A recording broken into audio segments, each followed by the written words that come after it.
Assalamualaikum warahmatullahi wabarakatuh. Nama saya Taufik Muslihin, NPM 01021244 kelas B 1 akuntansi. Sekarang saya akan membahas tugas ke-6, yaitu sistem pengendalian akuntansi intern. Definisi sistem pengendalian intern.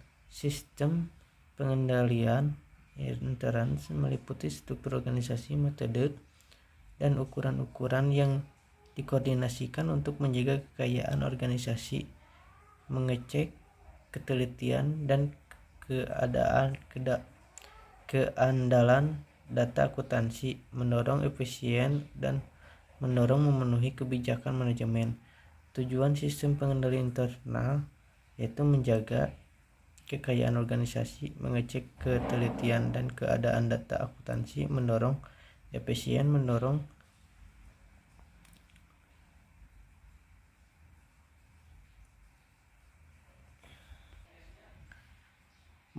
dipatuhinya kebijakan manajemen. Definisi sistem pengendalian internal. Menurut tujuan sistem pengendalian intern dibagi menjadi dua, yaitu sistem pengendalian item akuntansi dan pengendalian item administrasi. Pengendalian internal akuntansi merupakan bagian sistem pengendalian intern, meliputi struktur organisasi, metode, dan ukuran-ukuran yang dikoordinasikan terutama untuk menjaga kekayaan organisasi, pengecekan ketelitian dan keadaan data akuntansi. Pengendalian intern administratif meliputi struktur organisasi, metode, dan ukuran-ukuran koordinasi terutama untuk mendorong efisien dan dipatuhinya kebijakan manajemen. Lingkungan pengendalian kontrol atau environment. Lingkungan pengendalian memiliki 4 unsur, yaitu filosofi dan gaya operasi. Filosofi adalah seperangkat keyakinan dasar yang menjadi parameter bagi perusahaan karyawan. Filosofi merupakan apa yang seharusnya dikerjakan dan apa yang seharusnya tidak dilakukan sebagai bisnis perusahaan. Berfungsinya Dewan Komisaris dan Komite Pemeriksaan. Dewan Komisaris adalah perwakil pemegang saham dalam perusahaan berbadan hukum perseorangan terbatas. Dewan ini berfungsi mengawasi mengelola perusahaan-perusahaan yang dilaksanakan oleh manajemen. 3. Metode pengendalian manajemen. Metode pengendalian manajemen merupakan metode perencanaan dan pengendalian alokasi sumber daya perusahaan dalam mencapai tujuan perusahaan. 4. Kesadaran pengendalian. Kesadaran pengendalian dapat tercermin dari reaksi yang tertentu oleh manajemen dari berbagai jenjang organisasi atas kelemahan pengendalian yang ditunjuk oleh akuntan intern, akuntan publik.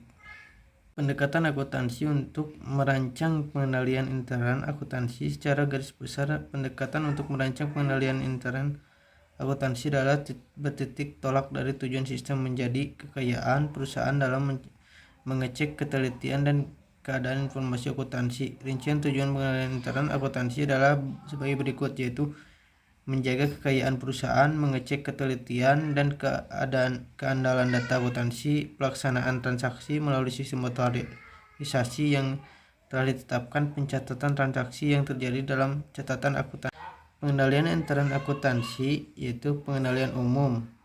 Unsur pengendalian umum meliputi organisasi, prosedur, standar untuk perubahan program pengembangan sistem pengelolaan fasilitas pengolahan data. Organisasi dalam manual sistem pengendalian dilaksanakan dengan memisahkan fungsi pokok, operasi, penyimpanan, dan akuntansi.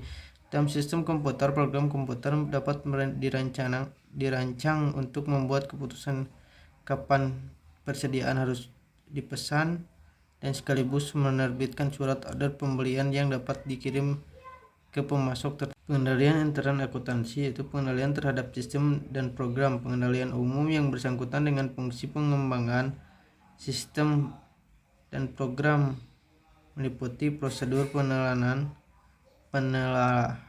dan pengesahan sistem terbaru, prosedur penguji program, prosedur pengubah program, dan dokumentasi. Pengendalian intern akuntansi. Pengendalian terhadap fasilitas pengolahan data. 1. Akses terhadap ruang komputer hanya terbatas dan karyawan tertentu saja.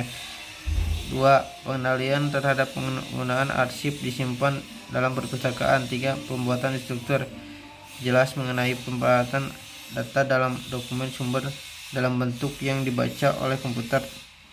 4. Prosedur dalam penyimpanan arsip diputuskan. 5. Menjagaan keamanan fisik terhadap arsip dan komputer. 6. Pembuatan prosedur rekonstruksi catatan. 7. Prosedur pembuatan arsip cadangan atau backup. Pengendalian dan akuntansi. Pengendalian aplikasi kontrol. Pengendalian aplikasi mempunyai tujuan berikut. A. Menjamin bahwa semua transaksi yang telah otoritas telah diproses sekali saja secara lengkap. B. Menjamin bahwa data transaksi lengkap dan teliti. C. Menjamin bahwa pengelolaan data transaksi benar dan sesuai dengan keadaan. D. Menjamin bahwa hasil pengelolaan data dimanfaatkan untuk tujuan yang telah ditetapkan. E. Menjamin bahwa aplikasi dapat terus-menerus berfungsi. Sekian yang kami bisa saya sampaikan. Mohon maaf bila ada kesalahan. Wabillahi taufiq wal hidayah. Wassalamualaikum warahmatullahi wabarakatuh.